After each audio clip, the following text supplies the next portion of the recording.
Welcome in then to the latest edition of Extra Time. Mario joins us as those Shaka and Stevie. Stevie, it's a new voicemail. Shaka, okay. Would you like to hear it? I'd love to hear it. Shall we call it and see what happens? Yeah, sure. If you hang up on me, Stevie, then obviously it'll take me to your voicemail. Okay, you ready? Did you change it? No. Here we go. Get ready. Right, let's call this. I don't even know what it's like. Let it ring. Stephen Nicol. Yep, that's it. I like it. Yeah. Very straightforward, no messing around. No messing about. No. I can't get to the phone. No, just Stephen Nicol. Stephen Nicol. You know, I like Less is more. No, I like it. Less is more. Does anyone leave voicemails anymore? No. No. Well, at least they know who they're calling. Yes, we Stevie. Did you and your teammates take any stock in pre-season friendly results, Stevie? Whether your team beat some lower league team by 7+ goals or drew 1-1 or something, did those results tell you something about the potential of your team going into the season? The only thing I remember in pre-season is the first couple of games. You are trying to figure out how you're ever going to get fit again. Right. Yeah. It's so hard. Is it weird because you're playing, like, I remember when I was in England, you would play lower level opposition, and this is like their final. Yeah. Like, wow, we're taking on Steve, Nicol, John Barnes. It's so like- they're like kicking you, taking it all seriously. Yeah. Aye. That must be tricky. Well, it's like Man U playing Rosenberg Yes. last week. Yep. Now, Rosenberg are in the middle of the season, and so physically they're in good nick, whereas you are... Again, you don't understand because you have like 5 weeks off, right? And you do a little bit of running, you do a bit of this and that. You always think, I feel good. Yeah. Be all right. Right. And then, as I said, when that first game in particular, Yeah. you're like, oh, when am I ever going to be fit again? It's But for goalkeepers, it's different, yeah? Because you What's don't the have to feeling? be fit. What? We're the fittest players in the park, Daniel. What are you doing? What? I know. Well, for me, pre-season was just about, especially the early games, I'd be working on things. You know what I say? So I'd be like, today I'm coming for every single cross. Okay. And just, you know, so you have to get your timing right, you know, stuff like that, or whatever, you know, whatever you just feel. This week I haven't been good at this. I need to get this right. You know, it's also interesting too, as you say, playing against lower league opposition. When you're injured and you're making your comeback in the reserves. Oh God, when you're a first team pro and you know you get injured or whatever and you go and play in reserves and against some of the team's kids, all they want to do is, well, for me, all they want to do is score. They don't care. Everybody's kicking shots from every single. They want to get score past. That's all they want. And again, the rest is nobody cares about the result, right? Even less, you know. So that's all. You just have to deal with that. It used to be so fun. But the other thing on top of that, Scousers. Right. I'm sure Cockneys were the same. They might not be particularly brilliant at football, but the patter. Oh, Right, God, just yeah, mouthing yeah. everything. Just mouthing all the time. Yeah. And you try and come back and try and be just as... Yeah. But you're not. No. You Yeah, can't. no. You can't. No. Mario, what are your memories of pre-season friendlies? It's the first game. The first game is always the worst because you train so hard, you're so tired. You're excited to play, but you're so tired, and you always play against kind of like, I don't want to knock down the amateur team because I come from that, but it's always like a very low kind of level, and we always put them in advantage in the sense of like, they look fresher than us. They start kind of like the first 10 minutes, you think, wow, okay, then later on it drops down, but still you think like, oh, this game, man, you just try to get out. It's like we train in the morning and we play the game in the evening, and you're like, why are we playing this game? So that is my memory. The memory is the first game of the season is always terrible, and then we start playing and getting better. Stevie, will Arteta solve the Havertz conundrum before the new year? Is it a conundrum? Well, the question is it a conundrum? Well, I believe that's the question I just asked. Yeah, because, I mean, to simplify it, he started the season, Arteta thought he was going to be clever and play him in the middle of the park. Didn't work. And it was a complete and utter disaster. And then Jesus got injured. And then so he played up front for a bit and it didn't really work. And then come the second part of the season, he played him up front again. And by the end of the season, he was scoring goals. Mm-hmm. And so, if Havertz does what he did the last, 15 games of the season, throughout the season, then he'll have solved the conundrum. And Mario, how challenging was it to transition from a club accustomed to winning league titles and trophies like Chelsea to one where Wigan, where your focus was on not getting relegated? The focus is, it's different. You come with the same kind of like the confidence you bring with you. When you move from one team to go to another, you come with the confidence because you feel like, hey, I know certain parts and I want to bring that to the club that I go. But the only thing is that you see that the quality is maybe not at the same level, but the attitude is there, because that is what one of the key things. When you go to a lower team, quality-wise, with all the respect to the teams that you change, you get the attitude. You have to make sure everybody has the same mindset and the winning spirit, regardless if they don't have the ability what Chelsea had. So I think that was kind of the key things that I had to understand that shift was big for me. But away from that, I think when you go to a new club, the joy is in making sure that you perform from the get-go, because the focus is so much on you when you come from a bigger club to a smaller team. And make sure you don't kick off straight away, because if not, all the players are going to look at you. Why did we bring him here? Well, Stevie, so you went from Liverpool to Notts County, who were in the third tier of English football? They were in the second, but they were going down to the third tier. So there aren't many that have made that drop off so drastically. Right. Like, what was that like? Do you know, there was so much going on that it ended up being, I just had to look after myself. Right. You know, I went there as the assistant. Because you went there with the premise of being a coach, yeah? As playing and being a coach, and 3 weeks into that, Howard Kendall, who's the manager that persuaded me to leave Liverpool to go there to play but further my career as a coach, got the sack. Right. And so then I took over, thinking I was going to get the job, and then at the end of the season they gave the job to somebody else, so then I was still a player because I had a player's contract. So from there I just had to try and get myself as fit as I could, do as well as I could, that somebody else would come in and take me away, because it was a place nobody wanted to be. Right. But to answer the question, so when I left Notts County, I went back to the Premier League. With Sheffield Wednesday, yeah? And the difference between being at Liverpool and Sheffield Wednesday was all about what was acceptable. Oh, okay. Because at Liverpool, the only thing that was acceptable was winning. Whereas at Sheffield Wednesday, against the top four clubs, it was, if you compete and don't quite get there, then that's okay. You kind of, if you won the majority of the games against the middle of the Premier League, that was acceptable. But when you played the lower teams, you had to win. Right. So it was a completely different standards. Different standard of what was accepted and what wasn't. Obviously, everybody wants to play well and you want to play nice football, but in terms of results, you go from, you have to win. Losing is not, doesn't come into it. Whereas it's at different levels of acceptance depending on who you were playing. Newcastle, West Ham, Shaq, was that different? We spoke about this a couple of days ago. The pressure, especially kind of given where Newcastle were at the time. Yeah. You know, we finished second two seasons running. So there was an expectation around Newcastle at the time.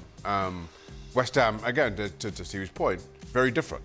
But West Ham, and particularly West Ham, who pride themselves on playing Ron Greenwood football. You know, the fans want to see. So you don't have to win the league, but they want you to play a certain way. Okay. And they want to see young players coming through the academy, which again West Ham pride themselves on. You do that, fans are happy. Do you have any stories, Mario, behind how you got the number that you wore? Oh yeah, my jersey. Like I made my debut because I joined Ajax when I was 19. I made my debut. I got 29. Well, Van Gaal gave me 29, and then later on he swapped it and gave me 19. So kind of matched my age and made me play on that jersey. So that is the strongest memory I had. And you know, like when you carry that jersey, you know, it's always that they say this. When you're a young boy and playing for Ajax, they always say, before the game starts, you're already 1-0 up. So make sure you enter the field and being proud. That was the slogan, kind of what they teach you. But then when you went to Chelsea, went to Wigan, went to Birmingham, could you choose what number you had? Yeah, You can always choose. Yeah. When I went to Chelsea, I picked 15. I can't remember Birmingham. I think it was 29. I think I went back to what I had at or 19. Like, it just was difficult. And then at Wigan, I know it was 25. I picked. There were no stories behind those jerseys. I just wanted 2 numbers. I remember I told you once that I wanted like to feel like 2 numbers really on the back of my jersey, but I didn't always have a big thought about it. I just felt like those are the numbers that I liked and also what was available. I never wanted to be a player that asked a number of a player that already picked that number, and then I come in and say, I want that particular number, because then I start straight away with a bad feeling in the team. I never wanted that. Steve, Nicol, 4. Do you know, it wasn't about the number, it was about getting that strip and then it being known that was your number. Right. You know, I wasn't sitting going, right, one day I want to be number 4 or I want to be number 6. But then after a period when you've solidified your spot and you get the number, and that becomes your number. Yes. That's great. Yeah, I bet. Big time. Yeah. Shaq, number 1. Yeah, I seen that. My first season at West Ham, I wore 12, and I really regret not staying with 12. Oh, really? Yeah. So, well, when I started with Reading were in the lower divisions that I did mention, and this was before. So this was still starting 11 was 1 to 11. Sure. You know, and then the subs you Yes, didn't have names on the back. It wasn't squad up. numbers. And then I went to Newcastle, and I joined late in the summer of, that would have been 1995. You know, everybody has their numbers. I really wanted number 13. In Trinidad, we don't, I mean, while yes, we acknowledge that a lot of people see number 13 as bad luck, in Trinidad, we kind of embrace that a little bit. Okay. You know? But Arthur Cox, who was Kevin Keegan's assistant, old school, he was just like, you cannot have 13. And, you know, here I am, first time at a Premier League you're going to club. say, I'm having it. Right. I'm like, oh, okay. So I actually went with 15. So I had 15 for the first part. And then I go to West Ham. And again, you know, they had squad numbers kind of carrying over. Bernard Lamar was at West Ham, and I think he was the number 1. So I took 12. And, you know, as you know, that my best season. Right. You know, and 1 player of the year. But then there was still this thing about goalkeepers are number 1. And you have to be the number 1. Mm-hmm. So then at the end of that first season, Lamar was sold, Ludwig McCloskey had moved on. And so there was no, you know, I was clearly number 1. Yeah. And it was just kind of put on me, you know. And it was never something you spoke up about? Nah, and I regret that to this day. Really? I really, really do. Because, again, going to that season where number 1, halfway through, I break my leg. And what about Trinidad and Tobago when you were in the World Cup? What number were you then? I always wore 1. I wore 1, but at this point I'm wearing 1 for all the club teams I'm playing for, so I wear 1 for Trinidad. But if I'd stuck with the 12 at West Ham, right, I would have gone with 12. And you wouldn't have broken your leg? I'd have been totally fine. You wouldn't be here with us now, Shaq? I'd be somewhere else. Unrelated to No, unrelated to football, what do you miss most about any of the cities you lived in during your playing days? The best pie place, favourite pub, your house? What do you miss most about London, Mario? The best thing about London, you know, like, as much as we didn't like those small little streets, I think going into town and going to grab something to eat after training, it was, for me, was like one of those cool days, you know, going to the King's Road, because they introduced that street to me very quickly. I go on the King's Road and grab something to eat with your boys that you played with. Was always the best feeling. I loved it. And then the second part is also like, after the games, if you win, the guys go out and try to get together and grab a dinner.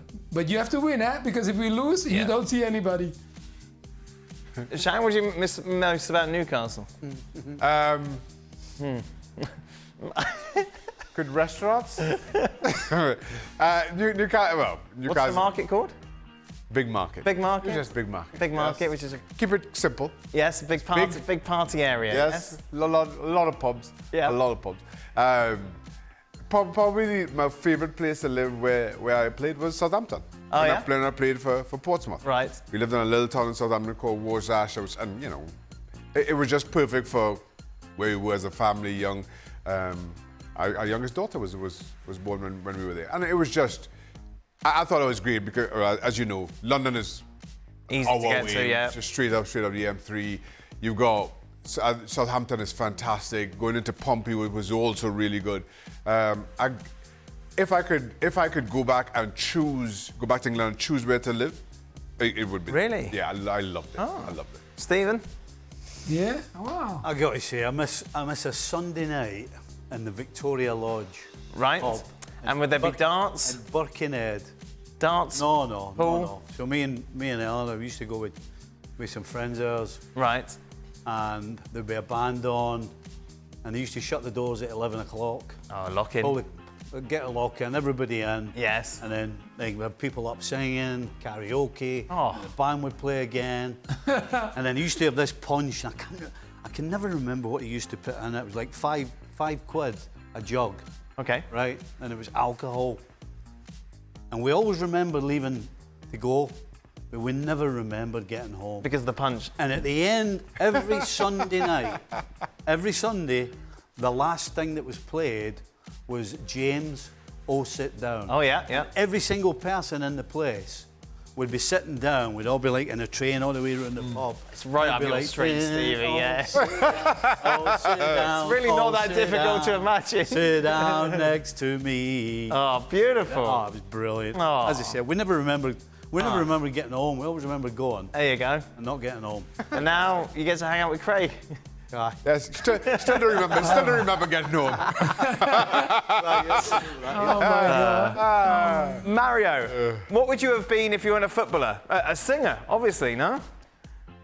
Yeah, I tried singing, but you know, look, if God will bless me with singing, I would have been a happy man, but he did not bless me. I'm telling you, Dan, I've tried.